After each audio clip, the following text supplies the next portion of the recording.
Hello class 4th, welcome back again in my channel Vidya Niketan and I am Sunita Srivastav.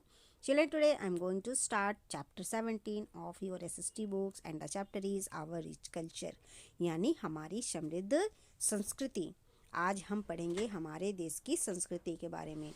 तो आप सभी बच्चे जानते हैं कि हमारे देश में 28 स्टेट्स और 9 यूनियन टेरिटरीज़ हैं और सभी जगहों के जो लोग हैं उन सभी की भाषाएं, उनके जो ड्रेसेस हैं, पहनावा उनका, उनकी डांस, उनकी म्यूज़िक, उनके फेस्टिवल्स, ये सब बहुत अलग हैं।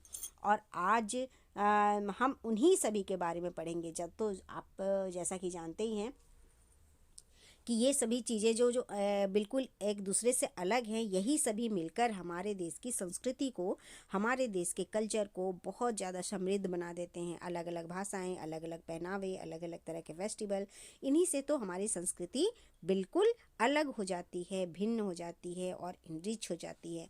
तो चलिए हम जल्दी शुरू करेंगे हमारे चैप्टर को। Read the clues, write the name of states, union territories. तो यहाँ पे कुछ क्लूज़ हैं और उन्हें पढ़कर आपको पता करना है कि वो किससे रिलेटेड हैं, वो स्टेट है और वहाँ या फिर यूनियन टेरिटरीज। तो यहाँ पे सबसे पहले है मैथिली, और मैथिली बिहार की भाषा है और बिहार क्या है, स्टेट। तो यहाँ पे हम लिख देंगे स्टेट। ठीक नीचे देखिए बिहू, ये है असम की डांस और ये असम से रिलेटेड है और असम क्या हो गया हमारा, असम हो गया हमारा स्टेट। तो इसी तरह से आपको इन्हें पढ़कर समझना है और बताना है कि ये स्टेट से है या यूनियन टेरिटरी से। चलिए शुरू करेंगे फटाफट अपने चैप्टर को। India is rich in art and culture. जो हमारा भारतवर्ष है ये अपनी कला और अपनी संस्कृति में समृद्ध है, यानी अपनी कला और संस्कृति में ये बहुत ही समृद्ध है। Indian language, dresses, dances, music, monuments, paintings, handicrafts and festival enrich her culture. तो हमारे भारत की जो कला और संस्कृति है वो बहुत ही समृद्ध है। यहाँ की जो लैंग्वेजेस, यहाँ की जो भाषाएं हैं, यहाँ के ड्रेसेस, यहाँ के डांस, यहाँ की जो म्यूज़िक है यानी संगीत है, मोनूमेंट्स यानी यहाँ की इमारतें, स्मारक, पेंटिंग्स यानी यहाँ की चित्रकारी, हैंडीक्राफ्ट्स यहाँ के हस्तशिल्प और फेस्टिवल यहाँ की संस्कृति को बहुत ज़्यादा समृद्ध बना देते हैं।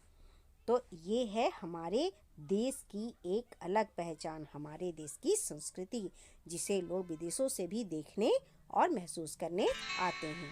ओके, चलिए नेक्स्ट हम पढ़ेंगे। यहाँ पे कुछ देख रहे हैं आप, लिखा हुआ है each language has a set of letter. हर भाषा को लिखने के लिए एक लेटर का सेट होता है, यानी कि इंग्लिश के लिए भी सीडी होता है तो वहीं हिंदी के लिए आ छोटी बड़ी ऐसे होता है। तो जिस भी लैंग्वेज की बात अगर हम करें तो each language has a set of letter in which it is written, जिनमें कि उन्हें लिखा जाता है। This set of letter is called script. प्रत्येक भाषा में अक्षरों का एक समूह होता है जिसमें वो लिखा जाता है और अक्षरों के इसी समूह को हम कहते हैं स्क्रिप्ट या लिपि। चलिए आगे हम बढ़ते हैं और हम अब बात करेंगे यहाँ के लैंग्वेजेस की, यानी यहाँ की भाषा की। There are 22 languages recognised by the Constitution of India. Hindi and English are the official language. Most languages are written from left to right, but Kashmiri, Sindhi and Urdu are written from right to left. तो यहाँ की जो भाषा है उसके बारे में हम ये कह सकते हैं कि भारत में जो हमारा संविधान है उनमें 22 भाषाओं को मान्यता प्राप्त है। 22 जो हमारे देश की भाषाएं हैं उन्हीं को संविधान में मान्यता प्राप्त है। संविधान क्या होता है? संविधान होता है लिखित दस्तावेजों का एक ऐसा संग्रह जिनमें बहुत सारे नियम और कानून लिखे होते हैं और जिसके तहत ही किसी भी देश को या किसी भी राज्य को चलाया जाता है।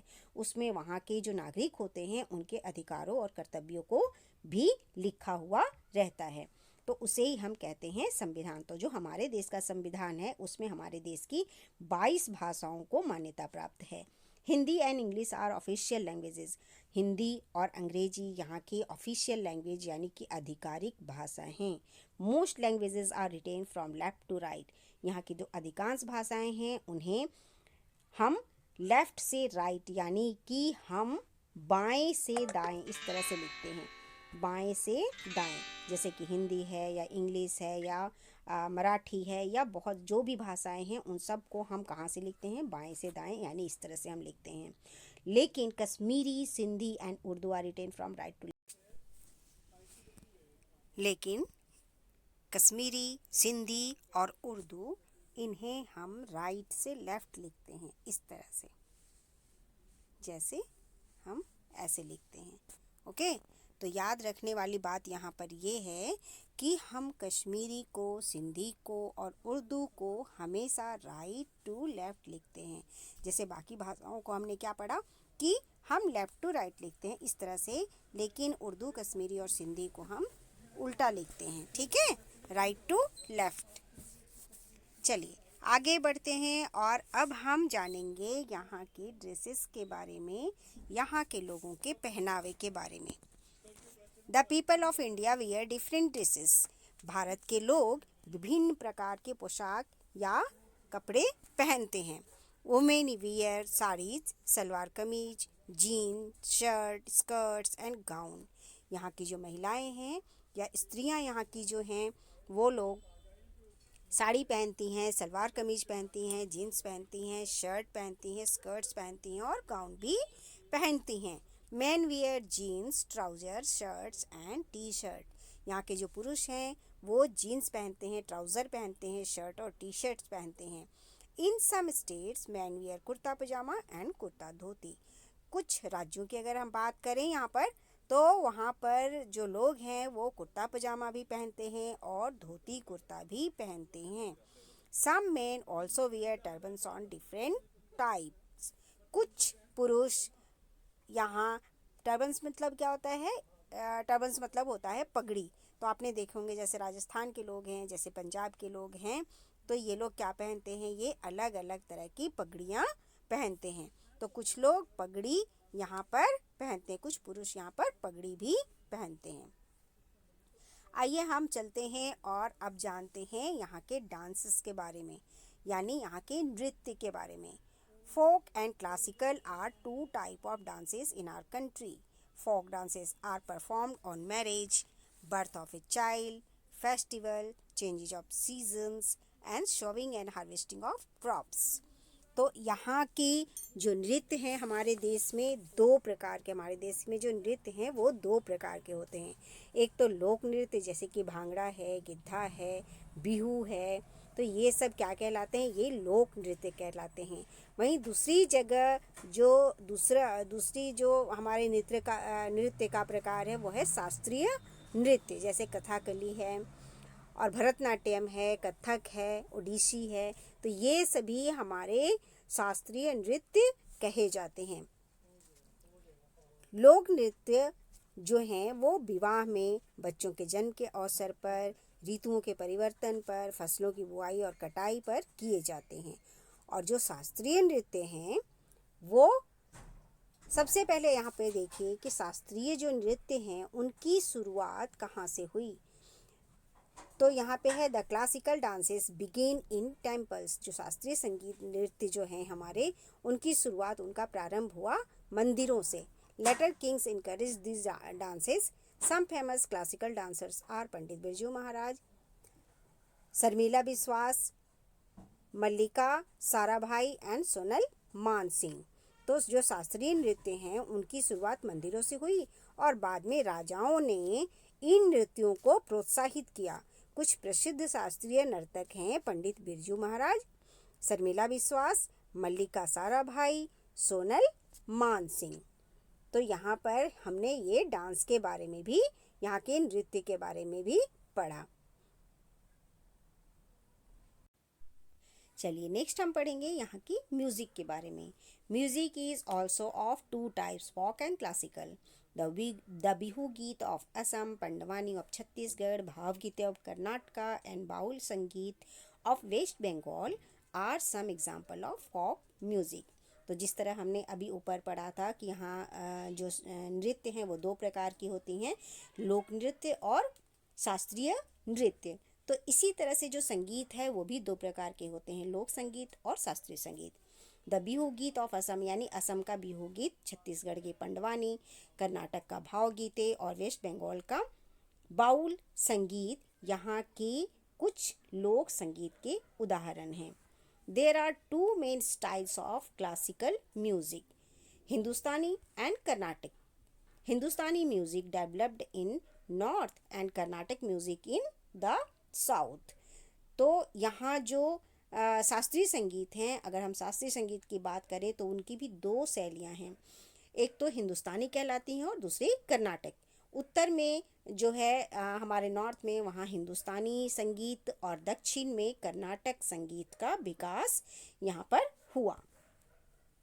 आनंद भट्टे, पंडित Ajay Chakravarti, Ustad Rashid Khan and Shubha Mudgal are some famous Hindustani classical singers.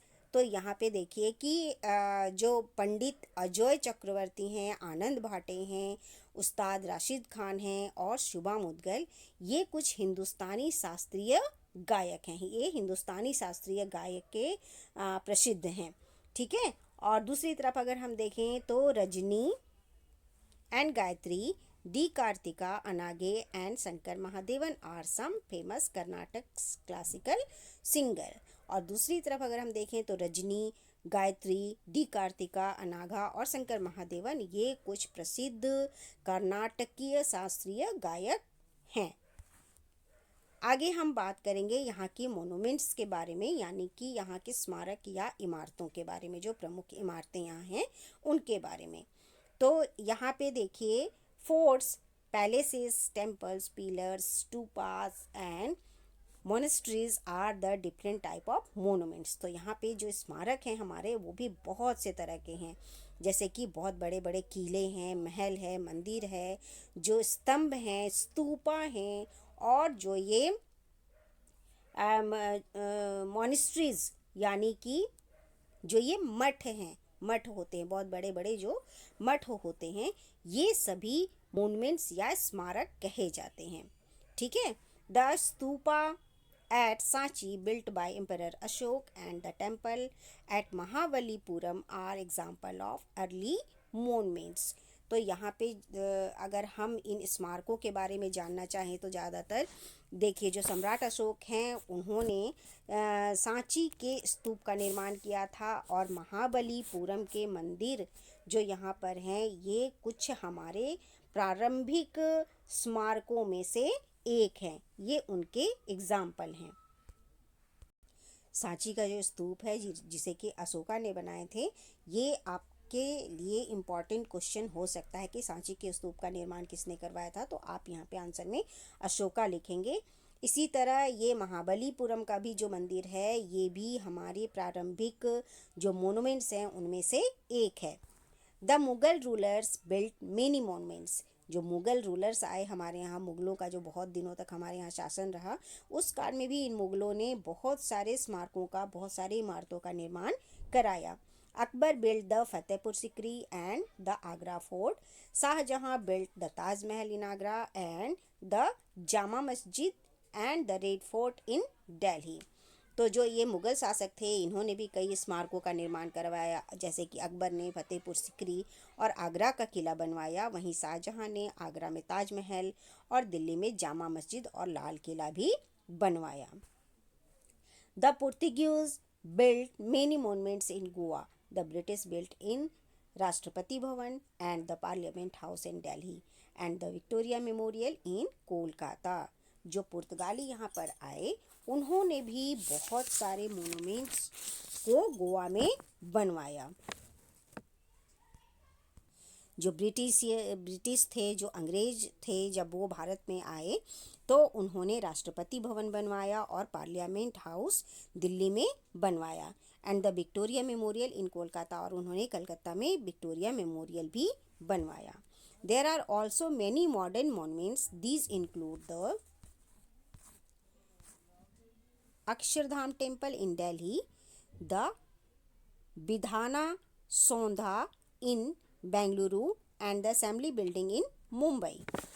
तो यहाँ पर बहुत सारे हमारे आधुनिक मोनूमेंट्स भी हैं जो कि अब बने हैं, जो नए नए बने हैं, और इनमें शामिल है दिल्ली का अक्षरधाम मंदिर, बेंगलुरु में विधाना सौध, और मुंबई में असेंबली बिल्डिंग या विधानसभा भवन। ये सब हमारे आधुनिक मोनूमेंट्स हैं।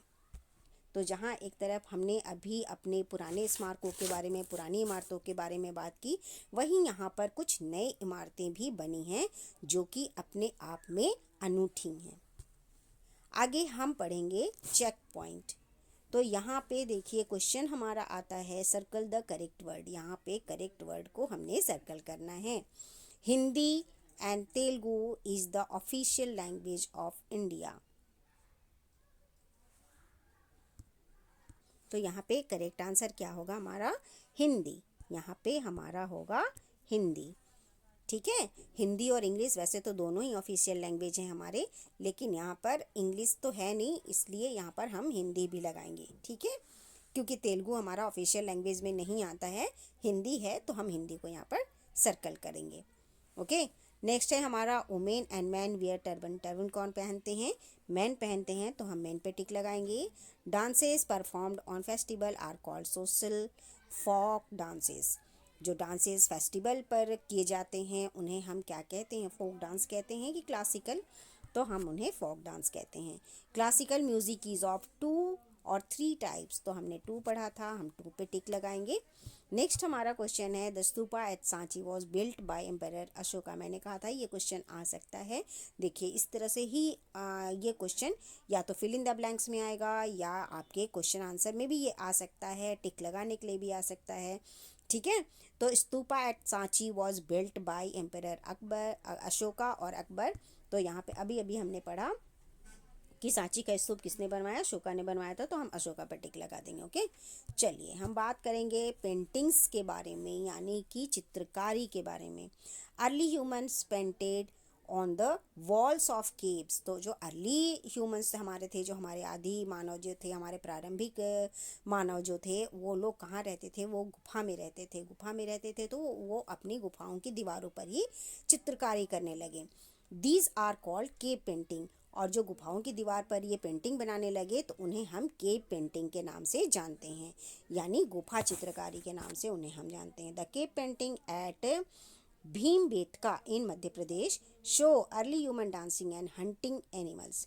जो केव पेंटिंग भीमबेटका में मध्य प्रदेश में हैं, वो क्या शो करते हैं? वो अर्ली ह्यूमन्स के, उनके उस समय वो किस तरह से डांस करते थे, किस तरह से एनिमल का शिकार करते थे, उन सब के चित्र जो हैं वो वहाँ पर देखे जा सकते हैं, वो उनको दर्शाते हैं। The paintings at Ajanta cave in Maharashtra show scene from the life of lord Buddha.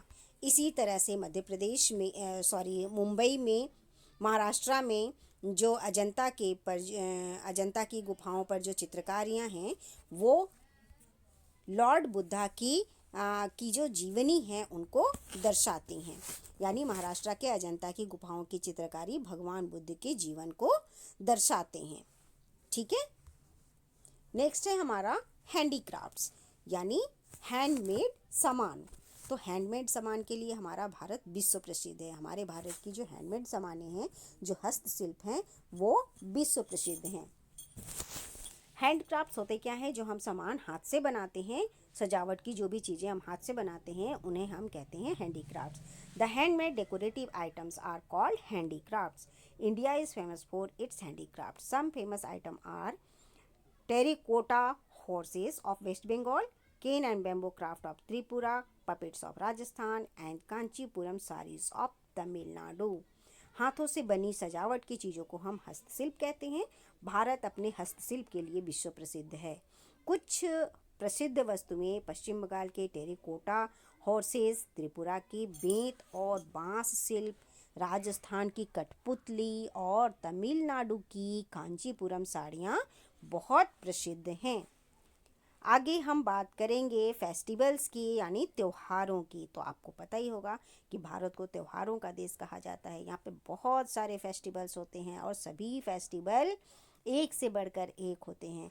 The festival celebrated in India can be grouped into 4 categories. तो यहाँ की जो फेस्टिवल हैं उनको 4 कैटेगरीज में बांटा गया है। तो सबसे पहले है हमारा festival national festival. We celebrate 3 national festival, name them. तो जो नेशनल फेस्टिवल्स हम मनाते हैं, क्या आप उनके नाम बता सकते हैं? कौन कौन से नेशनल फेस्टिवल हम मनाते हैं? चलिए हम बात करेंगे नेशनल फेस्टिवल की। तो नेशनल फेस्टिवल में हमारा सबसे पहले आ जाएगा 15 अगस्त यानी इंडिपेंडेंस डे, जिसको हम स्वतंत्रता दिवस कहते हैं। और जिस दिन हमारा देश आज़ाद हुआ था, हम खूब धूमधाम से मनाते हैं ना अपना 15 अगस्त, है ना। और सेकंड हमारा हो जाएगा 26 जनवरी, जिसे हम रिपब्लिक डे कहते हैं और हिंदी में गणतंत्र दिवस कहते हैं। उस दिन हमारा संविधान लागू हुआ था और वो भी हमारा क्या है, नेशनल फेस्टिवल। और तीसरे नेशनल फेस्टिवल की बात अगर हम करें तो वो है 2 अक्टूबर, जिसे हम गांधी जयंती के नाम से जानते हैं। ओके, अब चलिए आगे बढ़ेंगे हम। हमारा अब नेक्स्ट है रिलीजियस फेस्टिवल यानी धार्मिक त्यौहार। People celebrate Diwali, Christmas, Eid, Guru Parv, Buddha Purnima and Mahavir Jayanti. जो हमारे धार्मिक त्यौहार हैं उनमें दिवाली, क्रिसमस, ईद, गुरु पर्व, बुद्ध पूर्णिमा और महावीर जयंती आते हैं। हार्वेस्ट फेस्टिवल क्या होते हैं? हार्वेस्ट फेस्टिवल हमारे फसली त्यौहार होते हैं, जो फसलों के कटने पर किसान खुशी में झूम उठता है और अपनी फसलों की अच्छी फसलों को देखकर, अपने अच्छी उपज को देखकर बहुत खुश हो जाता है। और इस तरह से जो फेस्टिवल मनाए जाते हैं उनके उपलक्ष्य में वो हार्वेस्ट फेस्टिवल कहलाते हैं। Baisakhi in Punjab, Bihu in Assam, Pongal in Tamil Nadu and Onam in Kerala are some harvest festival. तो जो ये हमारे फसली त्यौहार हैं, ये बैसाखी पंजाब में मनाए जाते हैं, असम में बिहू के नाम से जाना जाता है, पोंगल इन तमिलनाडु में पोंगल मनाया जाता है और केरला में ओणम। ये सभी हमारे हार्वेस्ट फेस्टिवल या फसली त्यौहार कहे जाते हैं। They are celebrated when the crops have been cut. ये तब सेलिब्रेट होता है, तब इन्हें आयोजित किया जाता है जब हमारे किसान फसलों को काट चुके होते हैं, घर ला चुके होते हैं।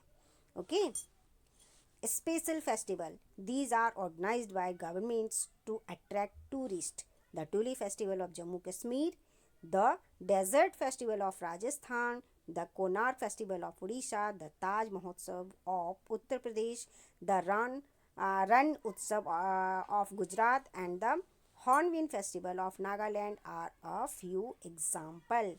तो कुछ त्यौहार ऐसे होते हैं जिन्हें हम विशेष त्यौहार कहते हैं और ये टूरिस्ट को अट्रैक्ट करने के लिए सरकारों द्वारा आयोजित किए जाते हैं। जैसे कि जम्मू कश्मीर का ट्यूलिप फेस्टिवल, राजस्थान का रेगिस्तानी महोत्सव, उड़ीसा का कोणार्क फेस्टिवल, उत्तर प्रदेश का ताज महोत्सव, गुजरात का रण महोत्सव और नागालैंड का हॉर्नबिल फेस्टिवल। ये कुछ विशेष त्योहारों के उदाहरण हैं। तो आप यहाँ देख सकते हैं, ये है हमारे अजंता की कुछ पेंटिंग्स। जो अजंता की गुफाओं में जो पेंटिंग्स बने हुए हैं जो कि बुद्ध के जीवन को दर्शाते हैं, वो हैं यहाँ पर।